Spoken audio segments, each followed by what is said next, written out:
Hey guys, so I said we're going to get another update on the F100 Police Interceptor build. We kind of saw a little bit of it, but we didn't really explain what was going on at all, or it was just kind of a random video when we were working on it one day. So Steven doesn't know we're coming yet. We're just going to see if we can catch him in the act. He's out here in my garage working on it. So.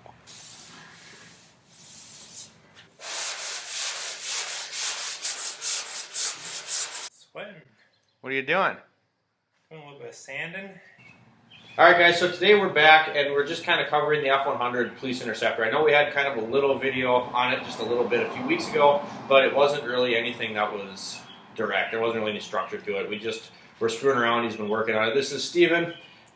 He's been working on this truck for a while, so we just kind of wanted to explain the direction that the build's going. So I don't know, tell us what you started with. What is it that we're working on? Well, we started with a 1965 F100. It was very rusty, basically no floors. Fenders were all rusted out. And ended up getting a 2005 Crown Vic Police Interceptor. Basically, you just tore off the frame, tore out the wiring, and did the bed shop. But most of it was for like drivability, right? I mean, right. You got it running, but what motor was it? Originally, it was a 352 Ford FE motor. What family? You told me this. It's the family. His dad has a bunch of old cool Mustangs and all sorts of cars, but it's the same as one of them, or it's similar family. It's similar family to the old, like Ford 28 Cobra Jet. So what's different? Just heads? Heads and the bores different. So anyway, he started with a 65 F100 pickup, rear-wheel drive. 3 on the tree. I'm kind of mad at him because I never got to drive it when it was like that. But I remember the one time, what did I help you with that one day a little bit? Trying to get brakes on stuff or something? Yeah, we had the drum brakes were seized on there. Okay. On the original. But I just remember... So, I mean, essentially, you just wanted to make a vehicle. It doesn't have to be a race car. You just want it to be... I just want to drive it, have it be reliable. I want fuel injection. And the Police Interceptor kind of filled in all those gaps. Okay. And guys, the coolest part about this whole thing is, where were you working on this the majority of the time? So you drug it out here. In a 20 by 20 storage unit. So this whole truck, he literally got the pickup, got it running and driving, whatever, decided to say, screw that, got a Crown Vic, took the body off the Crown Vic, and then started chopping up the truck in a storage unit. Like, I don't think you're supposed to be doing anything like that in there. Is that, like, what kind of tools did you have? Nothing? I had an engine hoist and just my hand tool set. It was a challenge. In the winter, didn't you use like a Nipco heater in the wintertime or something? Yeah, I used, it was a diesel heater. Oh my god, did you get headaches? No, those things always give me headaches. Those storage units aren't airtight, so. But that just blows my mind. So this whole thing, there's plenty of people I know that have anything they want at their disposal and they can't seem to get something done. But you literally got this much of this done, and it's a roll-in chassis that runs and drives in a storage unit. And how much, like, if you don't count the cost of the car, like buying the Crown Vic and buying the truck, how much do you think you got into it? Minus this tailgate that we just bought that we'll mention. But like, I'm just talking just to do the swap.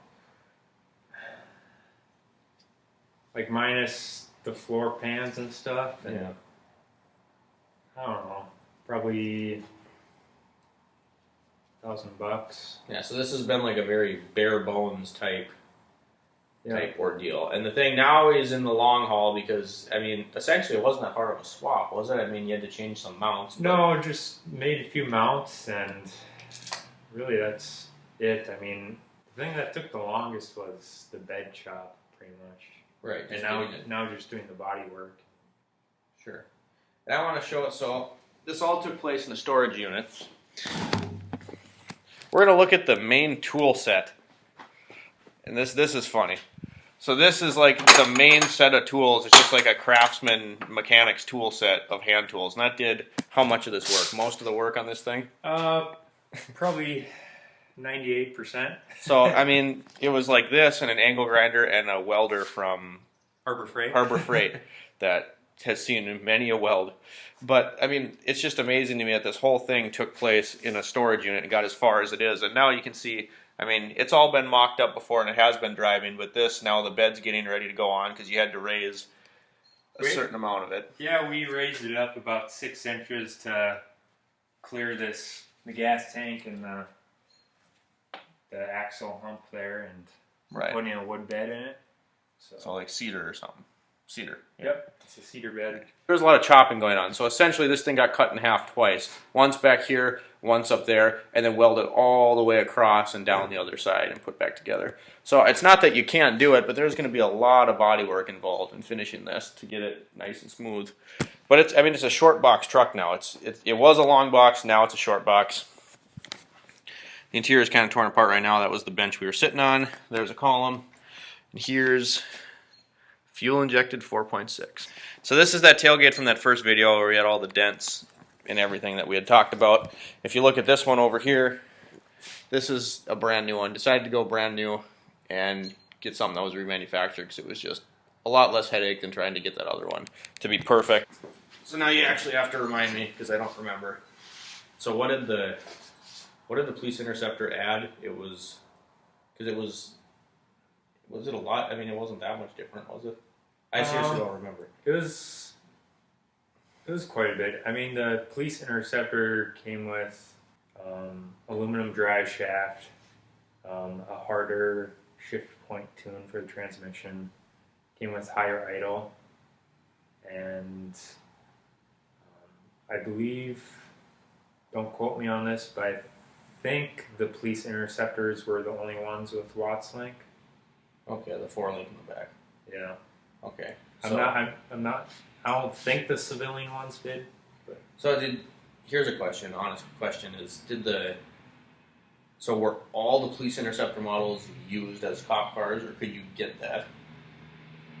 That's a good question. I don't know. The only one I can think of that I think might have been relatively close is a Marauder, because the Marauder was but that was different. That had a Cobra engine. That was 4-valve. Yeah. But I think that probably would have might have had the 4-link and some of that stuff. Yeah. But, so yeah, essentially it's going to be a modern car that it amazes me. I love it. It's going to be like an old truck, and now it's going to be like you could drive it across the country because it's a modern car, and you could plug in an OBD scanner and check your codes and all that crap. It's just, I mean, it's pretty cool. The only other question I have is you were telling me that a lot of the people go with the Crown Vic dash, which I just think is a sin. So like, why would you go through all this work and leave that? So yeah. How did you get yours to work? So a lot of guys will chop out the actual firewall and use the Crown Vic firewall, which kind of gives me gut rot just thinking about it. But and then if they don't do that, a lot of other guys will use the Crown Vic gauge cluster. I want to be driving it and feel like I'm driving a 1965 old truck. Yeah, you don't want anything to be different. Right. Other than the fact that it's reliable and you're not messing with carbs and shifting. Correct. So what we had to do is it's a GPS to mechanical speedo cable converter box from Speed Hut. That's going to work wonders. And then what's with the columns out of a Chevy? The column's a universal column, originally made for a Chevy. Yeah. Okay. And then we had to do a fuel link system. So we had to convert the ohms from the 2005 gas tank. A lot of wiring. We had the whole Crown Vic wiring torn apart. A lot of wiring. So then the only new parts, the core support, the fenders, and the tailgate. Everything else is what was there. Correct, yeah. God, this is going to be neat. Well, and we'll visit you again when we're prepping for paint or something like that, or maybe just when it's finished. And we're not going to tell you what color it's going to be because that's going to be a secret. There she is, guys, 65 F100. We'll get back to you more when it's closer to the end. This has been an F100 update. See you next time.